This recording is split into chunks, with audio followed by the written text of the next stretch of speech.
Muhammad Ali, Conor McGregor, the whole thing. I had to start punching. Hi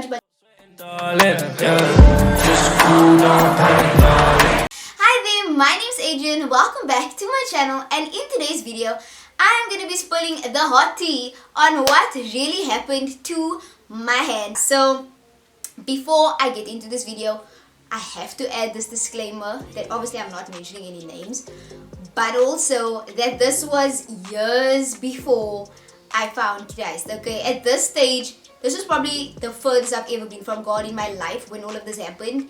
And then you can see like the switch, the switch. If you know my story, if you know my testimony, you can see the difference. Or even if you know me personally, you can see the difference.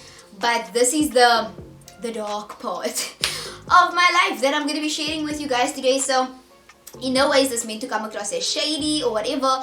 I might say it as if I'm in the moment with that emotion, but just know that I have healed. There's no bad beef between the two of us. We are just two civilized adults. We spoke a couple of years later, apologized. Well, at least I did. Ooh, the shade already came in. Apologized, then just moved on. Like I said, I don't mind to tell the story anymore because I have forgiven him. I have, for the most part, healed from it. So, let's get into the video. I'm not nervous. I've never been so nervous to film a video. Apart from my testimony video. And this video, I'm quite nervous. Like, I feel tense. But okay, let's go. Okay, so I have to give you context first. Because that thing with me, like, messing up my hand, happened as a result of years of other stuff. I hope this makes sense. Okay, I'll start talking in riddles. I'm gonna tell the truth. Okay. So, I was dating somebody in varsity, right? So I'm just gonna summarize because this video could be like 2 hours long. I'll do this like on a TikTok live. We can all make a date. We can all come on my TikTok live and I'll have like 2-3 hours explaining the details. But I'm gonna try and summarize it to get to the point of just my hand. So basically, I was dating somebody in university. This relationship didn't start off on the right foundation, which is what caused the whole relationship to be messed up. That's why it's so important to like do the whole friends first thing and get to know each other thing, blah blah blah, and not just like meet someone and date. Okay, so I met this person. The relationship was nice in the beginning. By beginning, I mean like first week. First week, and that's not shade, that's just the fact. And then things got messy. So if you watch my testimony video, I said that it was just abusive. So, and I mean everything. I mean financially abusive, physically abusive, emotionally abusive, definitely mentally abusive as well. So by the time this happened, it was 2 years of me having to deal with that environment, right? And so initially, like, he was the bad guy, sure, but then I like also turned into the bad guy. And I know they always tell you like, don't fight fire with fire, like 2 wrongs don't make it right. But as he was saying all those things to me and doing all those things to me, at some point I just switched off and I was like, oh no, and then did the same things back, said the same bad things back, if not worse. And so that's why the relationship became more toxic than what it already was, when both people are just like firing shots at each other all the time. I did a questions thing on my Instagram the other day, and I was like, what's something you'll always remember about me? And somebody said, oh, the shouting wars, like it is. And like sadly, like that is what a lot of people remember, like when they think about Adrienne. And it bothers me a lot because I'm like, I'm not that person anymore because I've changed through Christ. But it also bothers me because I'm like, people just saw, like, people didn't, he wasn't saying like, you don't know what goes on behind closed doors. So even though you heard the shouting, you didn't really know what went on behind closed doors, right? Maybe his roommate did know what went on behind closed doors to the point where he actually moved out. It was that toxic that he couldn't just be in the same environment as us. So, essentially what happened was, around June, I would say, I started suspecting that like he was cheating and stuff. And so, I didn't have evidence. You know that females have that like sixth sense thing, but I needed evidence, right? Because I knew he was going to just spin me a story, so I needed evidence. So anyway, like I think it was like a month later or something. So I found a message on his Facebook. He was like sleeping with his girl. And then when I confronted him about it, he was like, no, I'm lying. Like that never happened. Then when my friend saw me crying, I was sure. And then all of a sudden the messages was gone. He's not even friends with the girl. Like it was lit. So that was girl number 1 that I found out about, that had evidence. Tried to fix things, we continued dating. I was I was young and dumb, okay, leave me alone. So then later on, I found out about a different girl. So the second girl is the one that I also mentioned in that old university videos thing. And that was the day of the fees must fall protest. So I was phoning him. He didn't answer, and then at some point then the phone was off. So I was like, okay, my friend told me he was at Riz. And then I just put 2 and 2 together, and I was like, I'm not even gonna go there because I don't need to see it. Like, I already know what's going on. Confronted him about it. He was like, denying everything. A girl phoned me and told me what happened, and then she sent me screenshots as well of the conversation between her friend and like what happened and whatever. That's a whole other story, because that girl just gave me so much details. If you want to be the better person and tell someone that like their partner is cheating, like be sensitive about it. Like, this is just a PSA to anyone.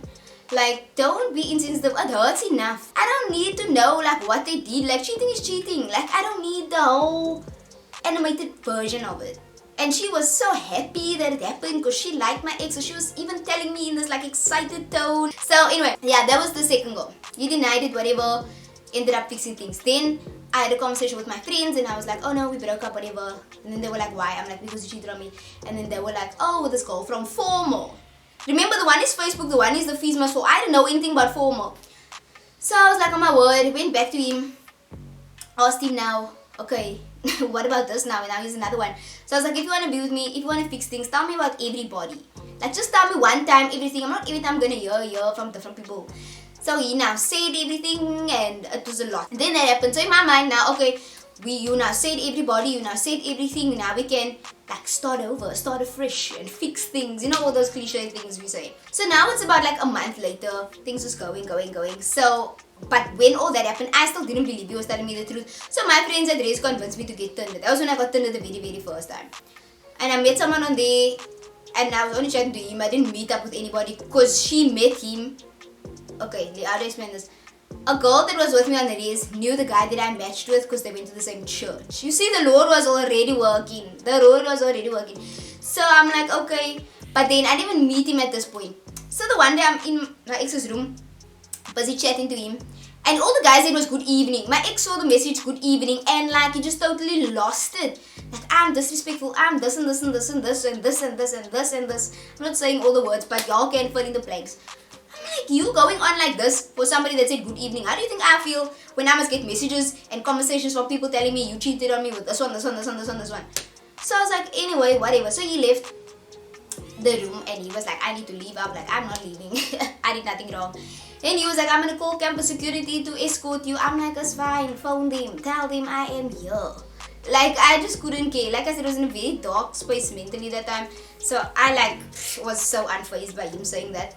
And then I was on the phone with him and then eventually he said, I said, well, when are you then coming back? Like, this is now stupid.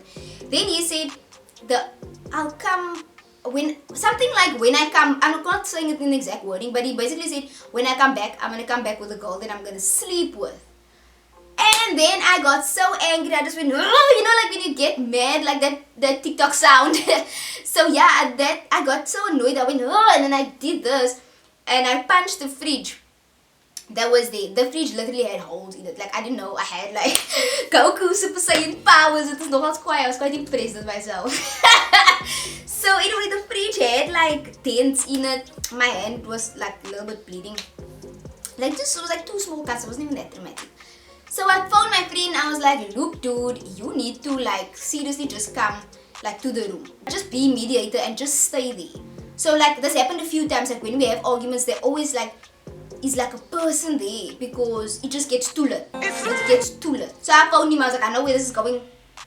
Especially if he definitely comes with the girl back, I'm going to lose it. So the friend came. He's now listening to us mediate. And it wasn't weird because it was a mutual friend from both of us. So it wasn't like anyone was uncomfortable. So my ex is sitting on the bed. He's talking. I'm asking him questions, whatever. He said something that I will not repeat ever in my life.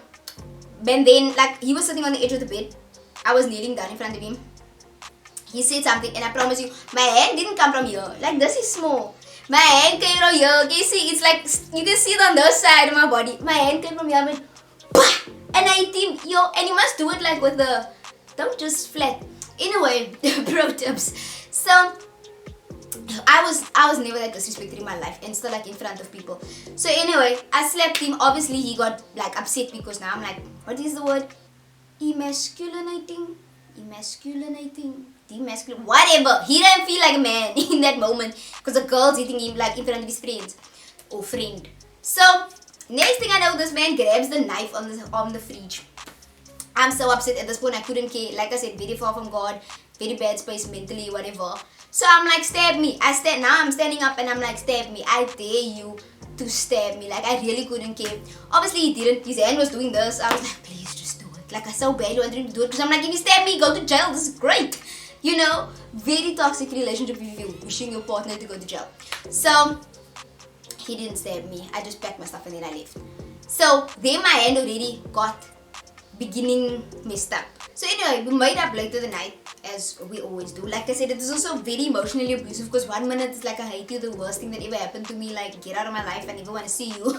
And then 2 minutes later it's like, I love you, you're the best thing ever. So in that sense is what I meant by like emotionally and like mentally abusive, because you're like, does this person now love me, this person now hate me, like what's going on? And that happened like every 3 days. Like, we probably, the longest we were together is like 4 days, if you really want to count.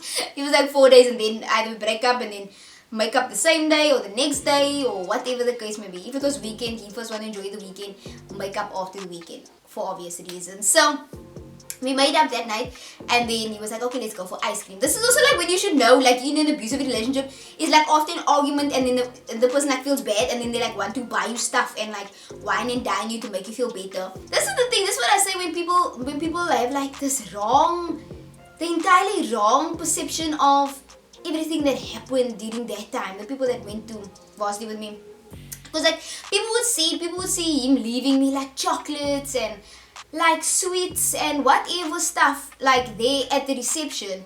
But 90% of the time when he left me stuff there, it was because we just had an argument, because he just swore me out 5 minutes before that.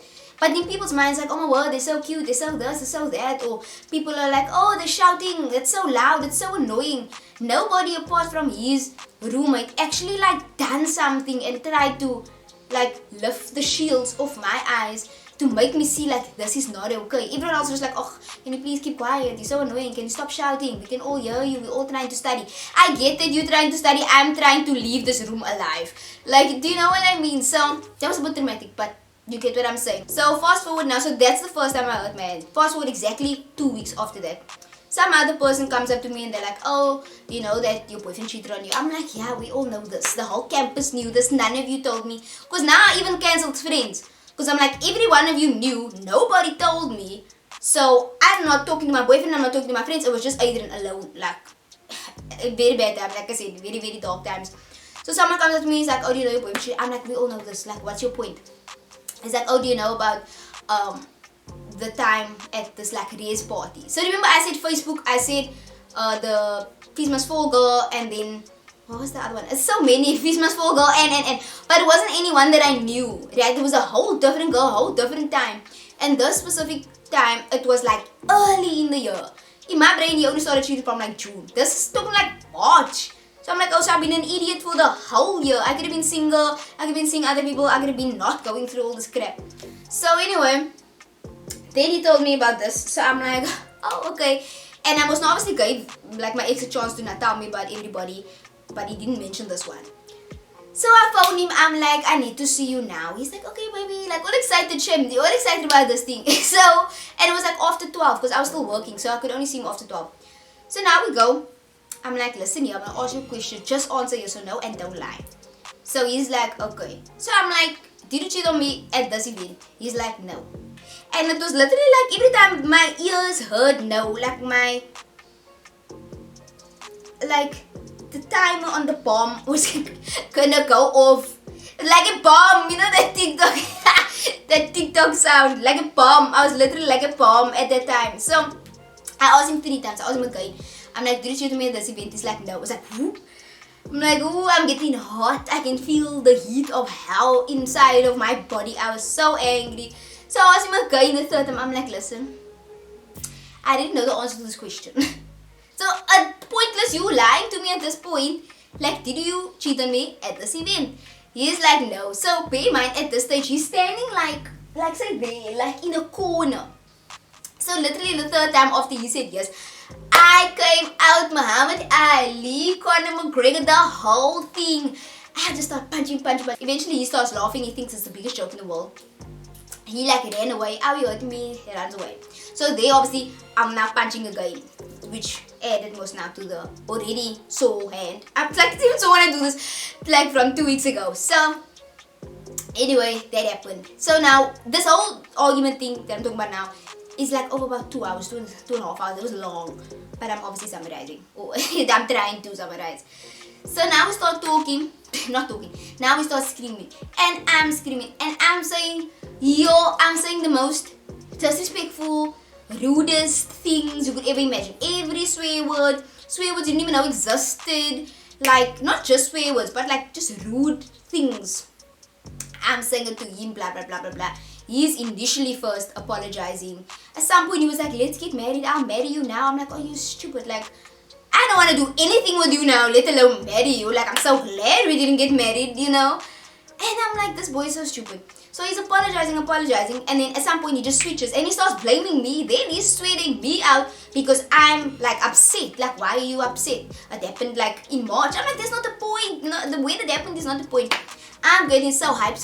Like, the whole thing is kind of like a bit of a blur in my mind. Like I said, this whole thing happened like over 2 hours, 2.5 hours, but I only remember like certain pieces of it. I know at some point I took my shoes off and I just sat on the floor because I was just, I don't know why, but I just took my shoes off, I sat on the floor. He's still shouting, and then I threw my shoes at him at some point. I know I definitely did that. He was talking, I was just so angry, so upset that I wanted to throw up, but nothing came out. So essentially I gagged, nothing came up. And then, I don't know, then at some point he like walked away. Now I'm like, yo, this guy's being more disrespectful. Like, you just cheat on me, that's so disrespectful already. Now I'm talking to you, walk away. Like, we done, I get it, the relationship is over, I don't want anything to do with you. But like, first let me say my piece and then walk away, not before. So he walked away. And then, now he walks through the thing. So I don't have a student card because he's in these rays, so I couldn't open the door. So when he walked away, now there's this glass doors and things. So now I'm knocking like this on the door to try and get him to come back. So that's probably through the previous weekend, early in the night, me punching him where my hand got more messed up. And now I'm super angry, so I'm not like, please come. I'm like banging, and it had to have been really loud because then the warden came out. The warden's like, what's going on here? Not in an aggressive way. He was like, what's going on here? Are you okay? Whatever. And then I couldn't talk. I don't know what happened. I was like paralyzed. I couldn't talk. I was just like, that's all. That's the only thing that could come out of my mouth at the time. I couldn't say anything. I was crying, but I wasn't sad. I was like upset. I was hot. Like I said, I look like a crazy person. My shoes is off. I'm crying. My hair looks mad. My hand is swollen. Like, what the heck? At that stage, I didn't know my hand was swollen. So he like saw and he's like, what happened to your hand? And I'm just like, the whole time. So he was like, oh, was it him? So I'm like, no, it wasn't him. So he's like, oh, okay. So now he like tells my ex now to go inside to get me like some water and like some ice for my hand. And he was like, just drink it. I'm like, ugh. So I just drank it. So he's like, look, just go to your res. Like, you can sort this out in the morning. I've seen this happen so many times. Blah, blah, blah. Anyway, left it. Then the next day, I phoned my cousin obviously because I needed to talk to someone, and this is now about 3-4 o'clock in the morning. Shout out to my cousin for always answering my phone calls, especially that night. So I think I actually have a video somewhere. I'll show you how swollen it was at the night, and then like the next day it just gets all more purple. And so then the next day I went to the Clicks, the chemist pharmacy part at the back. The lady tells me, oh, it's just swollen, it's fine, like just chill. But my finger could only do this. How can you tell me it's fine if my finger can only do that? So I went next door to like the pharmacy, Rottenbosch pharmacy, whatever. Then the man there like was like losing his mind. He was like, no, this is like something seriously wrong. It's probably fractured. So he just gave me a lot of like anti-swelling stuff to use. And then I left. Then I went to the warden. And then, because I wanted to apologize, I'm like, yo, I yelled my mouth last night. So I wanted to just apologize and like pick up some of my freaking dignity at the end of the day. And then he was like, oh, you okay? What did they say about your hand? Blah, blah, blah. So he's like, do you guys want to go to counseling? I'll get you guys counseling. I'm like, no, I don't want no counseling with that man. I don't want to see that man, like, let alone sit together and talk feelings. No, thanks. So he was like, okay, it's fine. Then he was like, but you know what happened last night? I'm like, we had an argument. So he's like, no, like with you. So I'm like, I was upset, like I don't know what to do, but so he was like, no, you were having a panic attack, that's why you like couldn't like breathe, and like there was mucus everywhere and cryings and just looking crazy. So I was like, oh, very dramatic, sounds like Adrienne. Probably that's what happened. So I was like, oh, okay, chilled. And then yeah, I left and then I went home. My mommy, only my cousin knew what happened to my hand, and I think one or two of my friends. Everyone saw my hand wrapped up. I was like, don't ask me questions. I hate all y'all because none of you told me about this. So, shh, don't now care about my hand when you didn't care about my feelings. So, went home. I remember we in Canal Walk trying to get a new phone for me. And my mommy called me, but I didn't come. So, she pulled me by my hand to like come to where she was. And I screamed, I'll never forget. I was like, ah! And then she hit me. She's like, why are you shouting? Because obviously not everybody looked. She's like, why are you shouting? And I'm like, and she saw, and by that stage my hand is purple. It's not like just swollen, it's purple. She's like, what happened to your hand? I'm just like, I'll tell you another time. I only told my mommy like months later. I don't think my daddy knows the full story. Daddy does the full story. So yeah, then I went to, so she's like, we need to go to the doctor because you like can't move it, whatever. I went to the doctor. I'm like, this is the first time in my life I'm like, don't come in with me. Because you know how you always take your parents with you into the doctor's office. I told her, I'm like, don't come with me because I need to tell this lady the truth. Told the lady the truth, who now is actually a lecturer at UCT. Told her what happened. She said, no, it looks like a hairline fracture. Because I could move it a little, so she's like, it's not broken. So it's probably just a hairline fracture. Whatever, the swelling will go down if I keep it in the stuff. I didn't. It was my birthday. I went to Sun City. And like, you really think I was now gonna be sitting with a brace in Sun City on my 20th birthday? Oh no. So I didn't really ever heal properly. And like I said in the previous video, I know this because like if I write too long, then it starts getting like blue and it's sore. Or if I'm doing like, if you carry a shopping bag, obviously the weight is like this, so mostly on your pinky, it also like swells up and stuff. So that is the tea. This video again was not meant to be shady towards anybody. We have both grown, we have both moved on. We were both very young, and just the whole environment, he was dealing with a lot of separate related to me stuff in his life. I was dealing with other separate related issues in my life, and just the combination was bad. Like I said, I'm not blaming this whole thing on him or anything like that, and I obviously summarized, so there's a lot of context that I left out. But also because there is some parts of my life that I would prefer not to ever open that can of worms again. You know, I try to be as open and honest on my channel as possible, but there is still a level of privacy, and it's just that. Like, I will be open about anything else, but just not that. Like I said, I've obviously had to heal from all of that. Am I 100% healed from everything? No. I still get like PTSD when I hear certain things or certain things happen, and then I like freak out and stuff. So that's why I said I don't want to open that can of worms and give too much detail, and then people ask me more questions, and like people constantly bringing up the past. We are adults now. We have forgiven, well, I don't know about him, but I have forgiven him for everything. I have kind of forgiven myself as well, because it is also very important to forgive yourself. And for a long time I felt like, why must I forgive me? What did I do? But I also have to take accountability that I was the one that didn't leave the relationship. I was the one that stayed. I was the one that also did, you know, certain wrongs in the relationship. So I also have to take my own responsibility and accountability for that. So I can't just blame him. But yeah, I don't know if this came across as very shady. Hopefully not. If he sees this, I didn't mean for it to come across as shady. I just wanted to speak my truth, and yeah, I will do a separate video, like just what I've learned from it. But this is just context, and like I said, in a better space now. Gave my life over to KSB. He's still working on me to heal everything. But yeah, so I hope you didn't enjoy this video, but I hope I will see you in the next video, which will hopefully be much better and not so sad and crazy like this one. Until next time, guys.